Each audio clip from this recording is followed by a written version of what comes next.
السلام علیکم ورحمۃ اللہ۔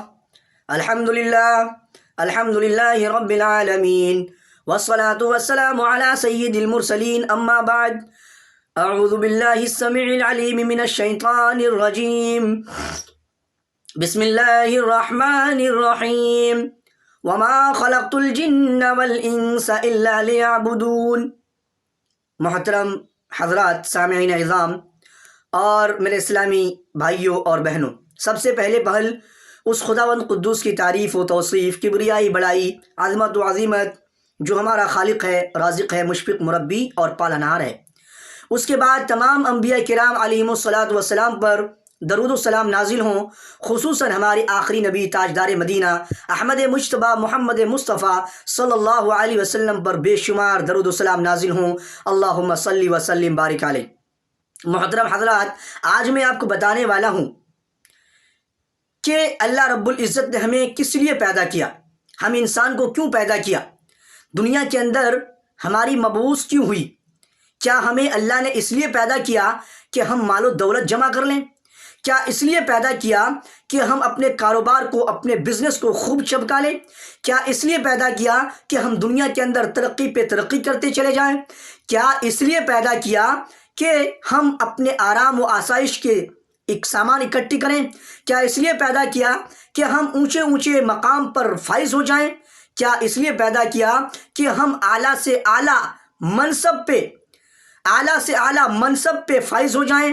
یا پھر اس لیے کہ شیطان اور نفس کے پیچھے چل کر من مانی زندگی گزاریں اور جس خالق نے ہمیں پیدا کیا، جس رب نے ہمیں پیدا کیا، اس کے احکامات کو بھول جائیں، اس کے فرائض کو پشے پشت ڈال دیں؟ ہمیں سنجیدگی سے سوچنا چاہیے، ہمیں غور و فکر کرنی چاہیے کہ ہمیں اللہ تبارک و تعالیٰ نے کیوں پیدا کیا، ہمارا مقصد تخلیق کیا ہے، ہماری زندگی کا ہدف کیا ہے، ہماری زندگی کے اغراض و مقاصد کیا ہیں۔ ہمارا خالق اور مالک رازق اللہ تبارک و تعالیٰ خود قرآن پاک میں ارشاد فرماتا ہے، وما خلقت الجن والانس الا لیعبدون، کہ میں نے جنوں اور انسانوں کو صرف اس لیے پیدا کیا تاکہ وہ میری عبادت کرے۔ گویا تمام جنوں اور تمام انسانوں کا مقصد تخلیق صرف اور صرف اللہ کی عبادت ہے۔ تمام جنوں اور تمام انسانوں کو پیدا کرنے کا مقصد، پیدا کرنے کا جو اغراض، جو مقاصد ہیں، وہ صرف اور صرف اللہ کی عبادت کرنا ہے۔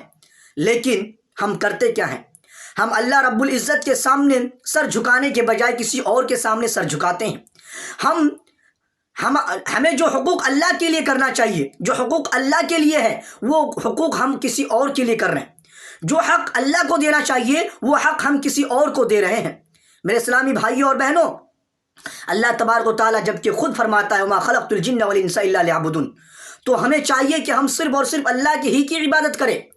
جو حقوق، جو احکام، جو عبادت، جو عمل اللہ کے لیے اور اللہ کے سامنے کرنا چاہیے، وہ عمل ہم کسی اور کے سامنے نہ کریں۔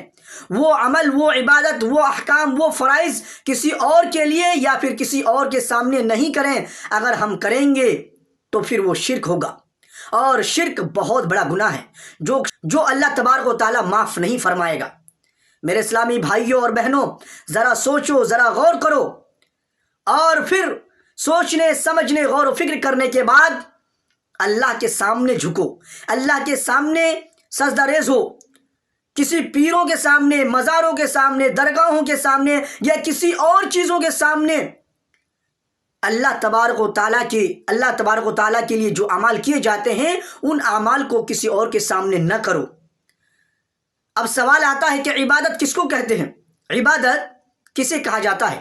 تو بعض اہل علم نے عبادت کی تعریف یوں کی ہے، طاعت اللہ بفعل اوامرہ و اجتناب نواہیہ مع محبت اللہ و رجائہ و خوفہ، کہ اللہ تبارک و تعالیٰ کے احکام پر عمل کرتے ہوئے اس نے جن چیزوں سے منع کیا، ان چیزوں سے بچتے ہوئے اس کی فرما برداری، اس کی عبادت اس طرح سے کرنا کہ دل میں اس کی محبت ہو اور اس کے عذاب کا ڈر ہو اور اس کے رحمت کی امید ہو۔ میرے اسلامی بھائیوں، اللہ تبارک و تعالیٰ کے احکام پر عمل کرتے ہوئے، اللہ تبارک و تعالیٰ کی جو فرائض ہیں، جو قوانین ہیں، جو ضوابط ہیں، جو رولز اینڈ ریگولیشنز ہیں، ان کے اوپر کام کرتے ہوئے، ان کے اوپر عمل کرتے ہوئے اس کے فرما برداری اس طرح سے کرنا کہ دل میں کس کی محبت؟ اللہ کی محبت ہو، کسی اور کی محبت نہ ہو۔ اور اس کے عذاب کا ڈر ہو، اس کے عذاب کا ڈر ہو، یعنی اللہ رب العزت کے عذاب کا ڈر ہو، اور دل میں اسی کی رحمت کی امید ہو۔ اور بعض اہل علم نے یوں کیا ہے کہ اسم لکل ما یحبہ اللہ ویرضاہ من الاقوال والاعمال الظاہرۃ والباطنہ، کہ عبادت ہر اس عمل کا نام ہے، ہر اس ظاہری و باطنی اقوال و اعمال کا نام ہے، ہر اس کام کا نام ہے جسے اللہ پسند فرماتا ہو، جسے اللہ تبارک و تعالی محبت کرتا ہو۔ اور اس جامع تعریف سے یہ بھی ثابت ہو گیا کہ عبادت صرف چند شاعر کا نام نہیں ہے، عبادت صرف چند چیزوں کا نام نہیں ہے، عبادت صرف روزے کا نام نہیں ہے، عبادت صرف نماز کا نام نہیں ہے، عبادت صرف حج کا نام نہیں ہے، بلکہ عبادت ہر وہ عمل ہے جسے اللہ پسند فرماتا ہو، ہر وہ چیز ہے، ہر وہ کام ہے جس سے اللہ محبت کرتا ہو۔ عبادت ہر وہ عمل ہے جس سے اللہ تبارک و تعالیٰ کی خوشنودی حاصل ہوتی ہو، جس سے اللہ تبارک و تعالیٰ کا تقرب حاصل ہوتا ہو، جس سے رب خوش ہوتا ہو، جس سے میرا پروردگار میرا رب راضی ہوتا ہو۔ لہٰذا ہم چلتے پھرتے، اٹھتے بیٹھتے، سوتے جاگتے اور اپنا بزنس، کاروبار، ہر ایک چیز کے معاملات میں ہم عبادت کر سکتے ہیں۔ چلتے پھرتے ہم کوئی تسبیح و تحمید اپنی زبان پہ جاری رکھتے ہیں تو یہ عبادت ہے۔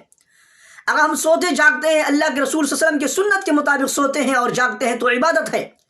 اگر ہم اپنا بزنس، اپنا کاروبار میں اگر ہم جھوٹ، فراڈ، دھوکہ اور خیانت وغیرہ سے بچتے ہیں تو عبادت ہے۔ میرے اسلامی بھائیوں، ہم مسلمان ہیں، ہم اسلام کے ماننے والے ہیں، اور ہمارا مقصد صرف یہی ہونا چاہیے کہ ہمارے ہر کام پہ اللہ رب العزت خوش ہو، ہمارا ہر کام سنت کے مطابق ہو، ہمارا ہر کام، ہر عمل اللہ اور اللہ کے رسول صلی اللہ علیہ وسلم کے منشا کے مطابق ہو۔ اللہ رب العزت سے دعا ہے کہ الہ العالمین تو ہم سب مسلمان بھائی بہنوں کی حفاظت فرما۔ یا الہ العالمین تو ہم سب مسلمان بھائی بہنوں کو یا اللہ تیری رضا کے لیے، تیری خوشنودی کے لیے عبادت کرنے کی توفیق عطا فرما۔ یا الہ العالمین تو ہمارے نیک اعمال کو قبول فرما۔ یا الہ العالمین، یا اللہ اے میرے رب تو ہمیں زیادہ سے زیادہ نیک عمل کرنے کی توفیق عطا فرما، اور اچھے اعمال میں اللہ تو ہمیں سبقت رہنے اور ایک دوسرے کو رکھنے کی توفیق عطا فرما۔ یا الہ العالمین تو ہمارے دیش کی حفاظت فرما۔ یا الہ العالمین ہمارے دیش کے لوگوں کے دلوں میں محبت، اخوت، ہمدردی پیدا فرما۔ السلام علیکم ورحمۃ اللہ، وآخر دعوانا ان الحمد للہ رب العالمین۔